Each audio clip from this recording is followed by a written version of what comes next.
नमस्कार मेरे प्रिय दोस्तों, मध्य प्रदेश में एक है, हम आपको पूरी डिटेल बताते हैं उसमें, तो क्रमशः ध्यान से देखें। और यदि आप नए हैं तो चैनल को सब्सक्राइब जरूर कर लें और अपने मित्रों को ज़रूर भेजें। Madhya Pradesh power generating company limited में विभिन्न संवर्गों के पदों पर सीधी भर्ती हेतु विस्तृत विज्ञापन या नियम पुस्तिका 2023-24 यदि आप भी डाउनलोड करना चाहते हो तो MPPGCL में जाकर करियर लिंक में जाकर उसको आप डाउनलोड कर सकते हैं। पूरा विस्तृत विज्ञापन आपको मिल जाएगा। हम आपको इसमें दिखाते हैं सीधे सीधे किस किस चीज़ के पद हैं और कितनी कितनी वैकेंसियां हैं।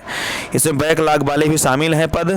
यहाँ पे आप देख सकते हैं जो पहला पद है वो पाली रसायनज्ञ का है। इसमें जो पद कोड है वो 001 है। नियमित भर्ती है। इसमें जनरल कैटेगरी के 2 और SC के 1, इस प्रकार टोटल 3 पोस्ट हैं। और कनिष्ठ अभियंता, इसमें जो कनिष्ठ अभियंता है वो मैकेनिकल है, इलेक्ट्रिकल है और इलेक्ट्रॉनिक्स हैं।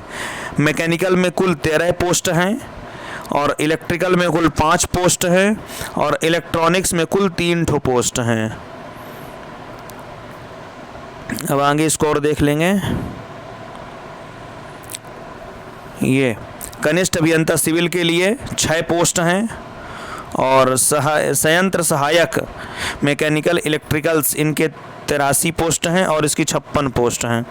औषधि संयोजक फार्मासिस्ट ये भी नियमित भर्ती है। इसके जनरल की 3 पोस्ट, SC 1, ST 2 और OBC 1, EWS 1, इस प्रकार टोटल 8 पोस्ट हैं।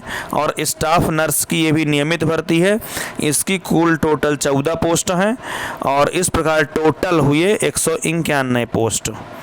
तो इनको अच्छे से देख लें और ज़रूर अप्लाई करें यदि आप एलिजिबल हैं तो। बाकी ये पूरा नोटिफिकेशन आप अच्छे से पढ़ लेंगे, कौन सा पद कोड है क्या है। अब हम चलते हैं आगे पेपर के सिलेबस के आधार पर, सिलेबस में और पेमेंट स्केल पर। यहाँ पे ज़रूर देख लें जो रिजल्ट जारी होगा वो 87-13 के आधार पर जारी होगा। जो 13% पद हैं वो भी होल्ड कर दिए जाएंगे हाई कोर्ट के आदेश तक।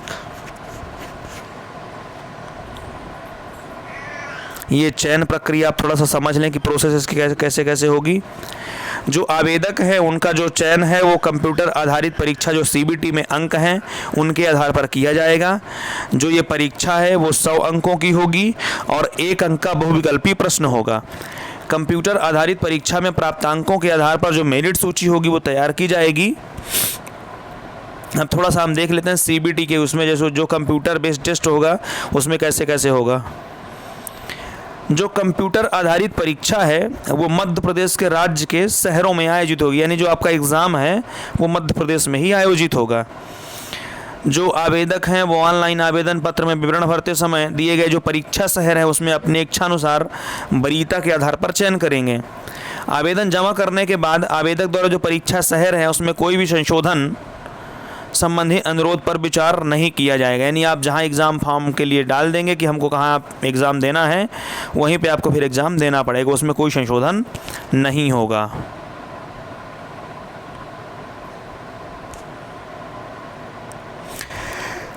और इसमें जो MPPGCL का निर्णय होगा उसी को मान्य किया जाएगा। और बाकी ये चीज़ तो ठीक है कि सब computer, mobile phone, tablet, digital diary सब कुछ नहीं ले जाने दिया जाएगा, अंदर ये प्रतिबंधित रहेगा। आवेदन शुल्क देख लें। जो जनरल कैटेगरी के हैं उनके लिए 1200 रुपये और जो मध्य प्रदेश के मूल निवासी हैं उनके लिए 600 रुपये। फीस वापस नहीं होगी किसी भी शुल्क स्थिति में। आवेदन कैसे करें, तो ये MPPGCL के वेबसाइट पर जाके आप आवेदन कर सकते हैं। इसमें क्या क्या लगाना ये ज़रूर ध्यान दे लें। आवेदक द्वारा जो ऑनलाइन आवेदन है उसमें दस्तावेज आपको अपलोड करना है, जिसमें आपकी कक्षा 10वीं की अंक सूची होगी। मध्य प्रदेश का जो स्थायी निवास प्रमाण पत्र है वो चाहिए, जाति प्रमाण पत्र है वो चाहिए यदि लागू है तो, और आय प्रमाण पत्र चाहिए, और दिव्यांगता प्रमाण पत्र यदि हैं दिव्यांग तो।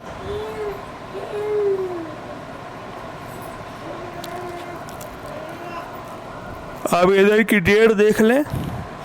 जो ऑनलाइन आवेदन है उसकी डेट है जो 2 अप्रैल से शुरू होगा और 30 अप्रैल तक ये चलेगी एग्ज़ाम फॉर्म भरना।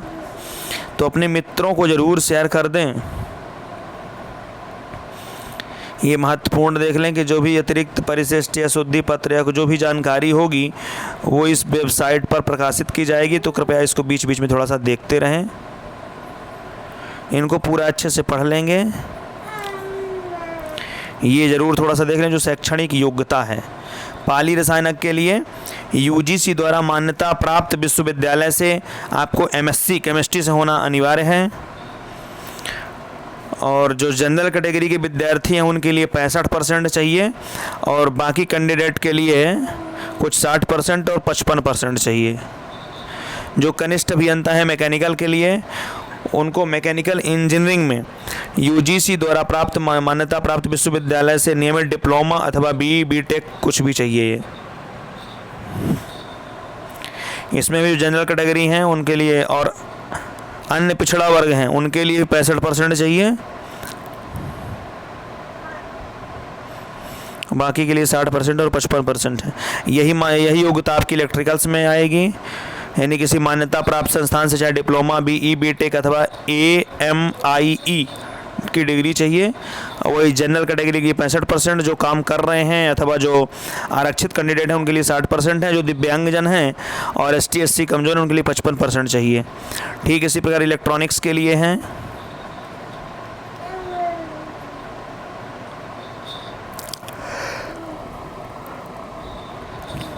ये इनको थोड़ा सा देख लेंगे अच्छे से। सिविल के लिए भी ऐसे डिप्लोमा चाहिए,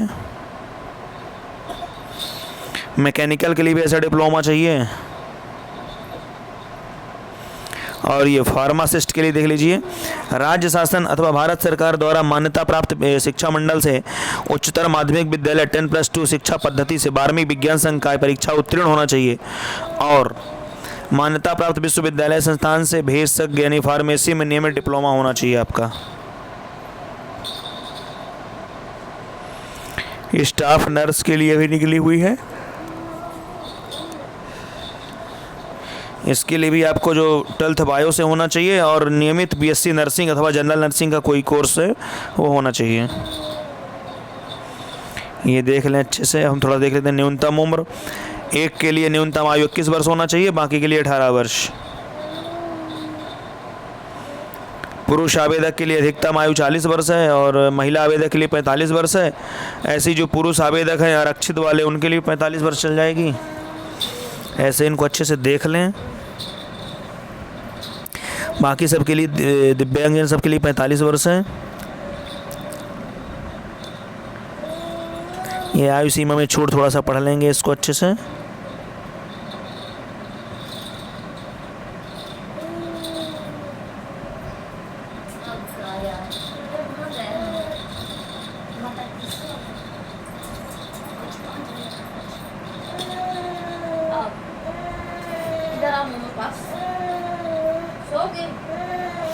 इनको थोड़ा सा अच्छे से डाउनलोड करके देख लेंगे। जो अनारक्षित के उम्मीदवार हैं उनको कम से कम 50% चाहिए और बाकी के लिए 40% चाहिए। ये जो उनकी मार्कशीट रहेगी वो 1 वर्ष के लिए मान्य होगी। ये जो आपका पैनल बन जाएगा वो 1 वर्ष के लिए होगा। यहाँ पे आप देख सकते हैं परिणाम घोषित होने की तिथि से 1 वर्ष तक मान्य होगा और यदि कुछ और दिक्कत आती है तो यदि MPPGCL चाहेगा तो उसको बीच में भी रद्द कर सकेगा। ये प्रशिक्षण के लिए देख लेंगे, प्रशिक्षण भी होंगे इसमें। ये पाली रसायनक के लिए 1 वर्ष का प्रशिक्षण, बाकी 1 वर्ष ऐसे ही। जो मैकेनिकल है उनके लिए 9 महीने का और इलेक्ट्रिकल्स के लिए भी 9 महीने का और फार्मासिस्ट और स्टाफ नर्स के लिए प्रशिक्षण लागू नहीं होगा। ये पेमेंट देख लें, एक अच्छी खासी पेमेंट है। जो पाली रसायनज्ञ हैं उनकी 56,100 से 1,77,500 तक जो न्यूनतम वेतन होगा वो 56,100 रुपये होगा। लेवल जो वेतनमान होगा वो लेवल 12 का होगा। इसी प्रकार इनका मैकेनिकल का और इलेक्ट्रिकल्स का और इलेक्ट्रॉनिक्स का, सिविल का, मैकेनिकल का, इनके सिविल तक का लेवल जो है 8 है, वो 32,800 इनका वेतन होगा। मैकेनिकल का 25,300, इलेक्ट्रिकल का 25,300, फार्मासिस्ट का 19,500 और स्टाफ नर्स का 22,100। इसमें जो प्रशिक्षण उपरांत संबंधित पद होंगे उसमें अंशदायी पेंशन योजना की पात्रता होगी। परिवीक्षा वाइज देख लें। इसमें हम आपको दिखा देते हैं, ये ज़रूर इम्पोर्टेंट चीज़ इसको देख लें। आपको इसमें बॉन्ड भरना पड़ेगा। चयनित अभ्यर्थियों को निर्धारित प्रशिक्षण अवधि सफलतापूर्वक पूर्ण करने के तत्पश्चात 3 वर्ष की कंपनी में सेवा हेतु अनुबंध सह प्रतिभू बॉन्ड निष्पादित करना होगा। यानी जो सेवा अनुबंध की अवधि है वो चयनित अभ्यर्थियों को 500 मूल्य के स्टाम्प पर ये बनाना पड़ेगा। 3 वर्ष की सेवा अवधि बॉन्ड जमा होगा। जो बॉन्ड की राशि होगी वो अनारक्षित कैटेगरी के लिए 2 लाख रुपए, बाकी सबके लिए 1 लाख रुपए आपको जमा करना पड़ेगा। बॉन्ड हस्तांतरण देख लें। अभ्यर्थियों के जो पूर्ववर्ती हैं राज्य विद्युत मंडल की अन्य उत्तरवर्ती कंपनियों में समान पद अथवा उच्च पद पर चयन की स्थिति में बॉन्ड अन्य उत्तरवर्ती कंपनी जिसमें अभ्यर्थी का चयन हुआ है उसमें ये अवधि हेतु शेष समान शर्तों पर हस्तांतरित किया जा सकेगा। इनको बाकी चीज़ सब पढ़ लेंगे और अपने मित्रों को ज़रूर शेयर कर देंगे। ये पोस्ट हैं जो अभी एक बार हम बता चुके हैं, उसको अच्छे से एक बार देख लेंगे। ये और विस्तार से देख लेंगे। 87% में कितना कितना है, 13% में कितना है। इस प्रकार इसको पूरा डाउनलोड करके आप देख लेंगे अच्छे से और अपने मित्रों को ज़रूर शेयर कर देंगे। धन्यवाद।